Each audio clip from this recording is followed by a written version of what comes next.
मी आज तुमच्यासाठी पुरावा देखील आणलाय ह्या सगळ्या दुबार मतदारांचा. काढते कापड. हे सगळे दुबार मतदार आहेत. हे एवढे सगळे दुबार मतदार आहेत. हे मी तुम्हाला आता जेवढे फक्त मतदारसंघ सांगितले तेवढ्यातले फक्त दुबार मतदार आहेत. हे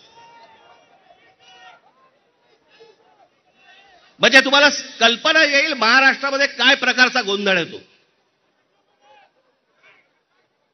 आणि एवढे पुरावे दिल्यानंतर देखील हट्ट सुरू आहे की नाही नाही कोर्टाने सांगितलंय जानेवारीत निवडणुका घ्या. कशा घ्या, का घ्या, कोणाला आहे घाई. 5 वर्ष निवडणुका घेतल्या नाहीयेत. 5 वर्ष. अजून 1 वर्ष गेलं तर काय फरक पडणार आहे. काय फरक पडतो. 5 वर्ष काही फरक नाही पडला. अजून 1 वर्ष गेलं. कल्याण ग्रामीण, डोंबिवली, मुरबाड आणि भिवंडी मधले मतदार आहेत. या इकडच्या मतदारांनी इथल्या मुंबईच्या मलबार हिल मतदारसंघामध्ये देखील मतदान केलेलं आहे. 4,500 मतदार हे या ठिकाणी राहणारे यांनी मलबार हिल मतदारसंघामध्ये मतदान केलेलं आहे. त्यातल्या अगदी नावाला म्हणून मी तुमच्यासाठी हे एवढे मतदार आहेत. हे एवढ्या लोकांनी हे तिथे राहत आहेत, तिथेही मतदान केलं आणि मलबार हिलमध्ये देखील मतदान केलं.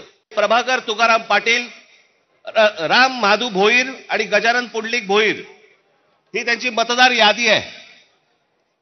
या मतदार यादीमध्ये त्यांनी त्या मतदारसंघांमध्ये देखील मतदान केलेलं आहे आणि मलबार हिल मतदारसंघामध्ये देखील मतदान केलेलं आहे. असे लाखो लोक आहेत महाराष्ट्रभर की जे या मतदानासाठी म्हणून वापरले गेले. जो मतदार उन्हातानामध्ये रांगेमध्ये उभा राहतो त्याच्या मतांचा अपमान नाही का. म्हणजे मतदारांनी मतदान नोंदवायचं, कुठेही करायचं, पण मॅच अगोदरच फिक्स आहे. त्याच्या मताला काय किंमत आहे. जेव्हा कधी निवडणुका होतील एक तर पहिल्यांदा तुम्ही घराघरामध्ये जा. सर्वजण याद्यांवरती सगळ्यात जोरात काम करावं. चेहरे कळले पाहिजेत. एकेका यादीवरचे सगळ्यांना चेहरे कळले पाहिजेत. ती माणसं तिकडे मतदार नोंदणीचे म्हणजे आपलं मतदाराच्या ठिकाणी बसले पाहिजेत. आणि त्यानंतर जर समजा तिकडे हे दुबार तिबारवाले जर आले तिथेच फोडून काढायचे.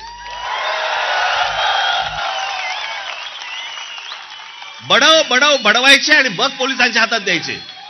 कम्युनिस्ट पार्टीचे लोक बोलतायत, काँग्रेसचे लोक बोलतायत, सगळेच जण बोलतायत. एवढंच नव्हे, भारतीय जनता पक्षाचे पण लोक बोलतायत की दुबार मतदार आहेत. शिंदेचे लोक बोलतायत दुबार मतदार आहेत. अजित पवारांचे लोक म्हणतायत दुबार मतदार आहेत. अरे मग अडवलंय कोणी. मग हा निवडणूक घेण्याची घाई का करतात. साधी गोष्ट आहे. मतदार याद्या साफ करा आणि मतदार याद्या साफ केल्यानंतर त्या पूर्ण पारदर्शक केल्यावरती मग जेव्हा निवडणुका होतील त्याच्यानंतर यश कोणाचं अपयश कोणाचं सगळ्या गोष्टी मान्य. पण सगळं लपून छपून जे चालू आहे ते कशासाठी. माझ्या आठवणीप्रमाणे संयुक्त महाराष्ट्राच्या नंतर महाराष्ट्रामध्ये सर्व राजकीय पक्षांची एकजूट पहिला प्रथम झाली असेल. ही विरोधी पक्षांची एकजूट नाही, ही लोकशाहीचं प्रतिनिधित्व आणि लोकशाहीचं नेतृत्व करणाऱ्या सर्व राजकीय पक्षांची एकजूट आहे. आणि मतचोरी करणाऱ्यांना सांगतो की आज नुसती ठिणगी बघताय. या ठिणगीचा वणवा कधी होऊ शकेल एवढं लक्षात ठेवा. तुमच्या बुडाला आग लावण्याची ताकद या ठिणगीमध्ये आहे. ज्या गोष्टी आता आम्ही करतो आहोत, शिवसेना, महाराष्ट्र नवनिर्माण सेना, राष्ट्रवादी काँग्रेस, कम्युनिस्ट, शेतकरी कामगार पक्ष सगळ्यांचे कार्यकर्ते करतायत, तसं मी सर्व मतदारांना आवाहन करतोय, राज्यातल्या नव्हे तर देशातल्या, की सगळ्या जणांनी आपापलं नाव आपल्या यादीत आहे की नाही हे पुन्हा जाऊन तपासा. आणि आपल्या घरामध्ये आपल्याला न दिसणारी, आपली परवानगी न घेतलेली माणसं राहतात की नाही हे सुद्धा तपासा. कारण जर शौचालयामध्ये 100 माणसं राहत असतील तर तुमच्या घरात किती राहू शकतात? मुख्यमंत्री मध्ये म्हणाले की लोकसभेच्या वेळेला राजकीय म्हणजे आमच्या विरोधी पक्ष म्हणजे आपण कोणत्या मतदारसंघात कसा लाभ घेतलेला आहे याचा पर्दाफाश मी करेन. मी मुख्यमंत्र्यांना तुमच्या सगळ्यांच्या साक्षीने आव्हान देतो आहे की तुम्ही आमचा पर्दाफाश कराच, करूनच टाका एकदा. काय ते दूध का दूध पाणी का पाणी. पण जेव्हा मुख्यमंत्री असं बोलतायत याचा अर्थ मुख्यमंत्र्यांनी सुद्धा ते मान्य केलंय की मतचोरी झालेली आहे, मतचोरी होते आहे. रोज कुठून ना कुठून तरी पुरावे येत आहेत. तरी सुद्धा आपले राज्यकर्ते आणि निवडणूक आयुक्त कसल्यांची नोकर आहेत आणि यांची खाका. मी अनाकोंडा का बोलतोय? काहीतरी गंमत किंवा चेष्टा मस्करी करायची म्हणून नाही बोलत आहे. यांची भूक क्षमत नाही.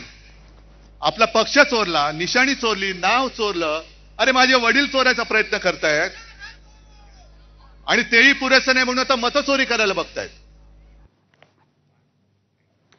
तर सत्याच्या मोर्चाच्या माध्यमातून सगळ्या विरोधकांनी मतदारांना सुद्धा आवाहन केलंय, कार्यकर्त्यांना आवाहन केलंय, नागरिकांना आवाहन केलंय की तुम्ही सजग राहा आणि मतदार याद्यांमधले घोळ तुम्ही सुद्धा तपासून पहा. हा मोर्चा पार पडलेला आहे. यावरती अर्थातच सत्ताधाऱ्यांच्या प्रतिक्रिया येतील, त्यावरती आपलं लक्ष असेलच. तुर्तास बुलेटिनमध्ये